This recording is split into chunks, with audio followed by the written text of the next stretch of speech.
नमस्कार मित्रांनो, कसे आहात तुम्ही सर्वजण। आज मी तुम्हाला एक असं मऊळ दाखवणार आहे की तुम्ही शॉक होणार, कारण की तुम्ही आजवर खूप मऊळ बघितले असतील जे फाट्याला बसतात, मात्र एक मऊळ आहे ते खोडामध्ये बसलेलं आहे। आणि भावांनो, खोडामध्ये बसणारं मऊळ दुसरं असते, मात्र हे आपलं साधंच मऊळ खोडामध्ये जाऊन बसलं। मित्रांनो, हे आहे एळ्याचं झाड आणि या झाडाच्या खोडामध्ये आहे मऊळ। चला तुम्हाला मऊळ दाखवूया।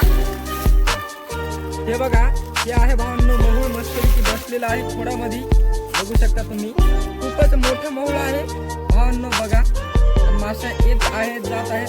मी आताच बघितलेलं आहे बरोबर, तिथे काल बघितलं होतं तर इतकं काय बरोबर बघितलं नव्हतं। बघा भावांनो कसं मऊळ आहे, ते मासे आहेत आणि हे साधं मऊळ आहे, बघा खोडामध्ये बसलेलं आहे।